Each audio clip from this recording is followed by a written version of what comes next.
एक बार प्रेम से बोलिए बागेश्वर धाम की।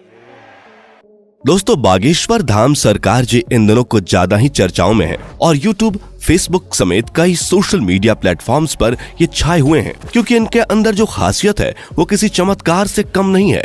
कई लोग तो इन्हें साक्षात भगवान मान रहे हैं क्योंकि ये लोगों के झूठ का पर्दाफाश करने से लेकर भूतों को भगाने तक ये सभी काम चुटकियों में कर देते हैं। और अब तो मनोज तिवारी से लेकर अमिताभ बच्चन और यहाँ तक कि मोदी जी भी इनके फैन है। कहा तो यहाँ तक जाता है कि बागेश्वर सरकार का एक अदृश्य सेनापति है जो भूतों को भगाने में इनकी मदद करता है। तो क्या है बागेश्वर सरकार की असल सच्चाई, आइए जानते हैं इस वीडियो में। दोस्तों, यूं तो हमारे देश में कई बाबा आए और कई गए, कई सारे लोगों ने उनके आश्रम में माथे टेके, यहाँ तक कि बड़े बड़े फिल्मी सितारों ने भी इनके दरबार में अपनी हाजिरी लगाई। लेकिन इस समय जो प्रसिद्धि बागेश्वर महाराज जी को मिल रही है वो आज तक किसी को नहीं मिली है। लंबे लंबे बालों वाले, माथे पर चंदन और अक्सर सर पर पगड़ी बांधे नजर आने वाले बागेश्वर धाम सरकार जी की बात ही कुछ और है।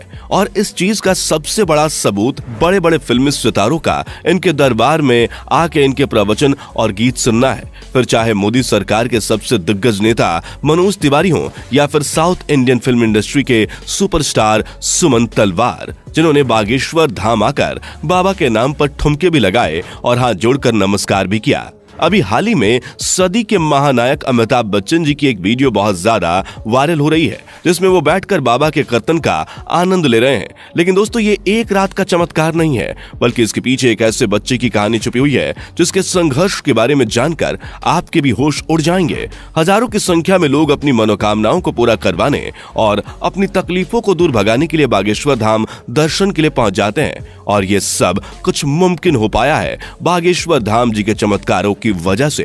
कहा जाता है कि स्वयं हनुमान जी की कृपा बागेश्वर बाबा के ऊपर बनी हुई है और उन्हीं की असीम शक्तियां हैं जिनकी सहायता से बागेश्वर धाम सरकार किसी के भी मन की बात को जान लेते हैं और उसके बताने से पहले ही कागज पर उसकी समस्याएं लिख देते हैं, जिसके कई सारे प्रमाण आपने इनके वायरल वीडियोस में देखे ही होंगे। स्टेज पर आकर जब कोई अपनी परेशानी बताता है तो बागेश्वर महाराज उसे पहले से ही लिखे हुए पर्चे को पढ़ने के लिए कहते हैं, जिसे देखकर भक्तगण पूरी तरह से आश्चर्यचकित रह जाते हैं क्योंकि उन्होंने अभी तक अपनी दुखों को और परेशानी को बाबा को बताया भी नहीं था। उससे पहले ही उनके बारे में बाबा पर्चे पर लिख चुके थे, जिसके बाद बाबा सभी के सामने परेशानियों का हल बताते हैं और भक्तों को ये विश्वास दिलाते हैं कि उनकी परेशानियां दूर हो जाएंगी। लेकिन दोस्तों, आपको बता दें कि बागेश्वर धाम काफी सख्त मिजाज के भी हैं क्योंकि अगर कोई इनके सामने झूठ बोलता है या फिर गलत नीयत के साथ अपनी इच्छाएं लेकर पहुंचता है तो ये उसकी पोल खोलने में भी कोई कसर नहीं छोड़ते। लेकिन ज्यादातर इनके पास परेशान लोग ही आते हैं। इनमें से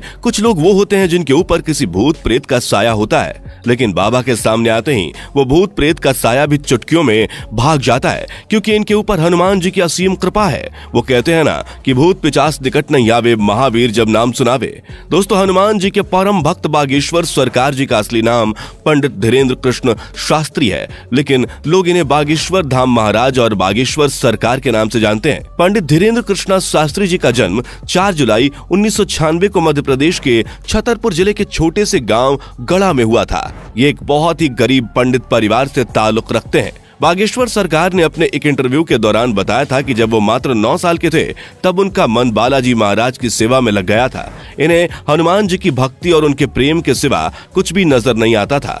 बागेश्वर महाराज जी का कहना है कि हनुमान जी की भक्ति और उनकी कड़ी साधना का ही परिणाम है कि उन्हें ऐसी सिद्धियां प्राप्त हुई हैं जिनकी वजह से वो लोगों की सहायता कर पाते हैं। असल में इन्होंने अपनी शुरुआती शिक्षा अपने दादाजी के साथ रहकर प्राप्त की थी।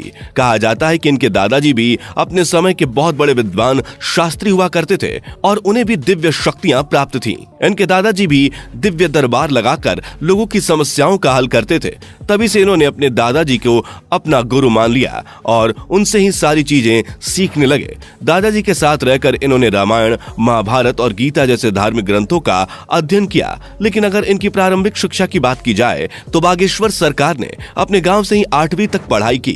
और फिर उसके बाद अपनी आगे की पढ़ाई पूरी करने के लिए वो गांव से करीब 6 किलोमीटर दूर जाया करते थे, क्योंकि गांव में हाई स्कूल नहीं था। इसी तरह इन्होंने 12वीं की परीक्षा दी और 12वीं पास करने के बाद इन्होंने बैचलर ऑफ आर्ट्स में अपना ग्रेजुएशन भी पूरा किया।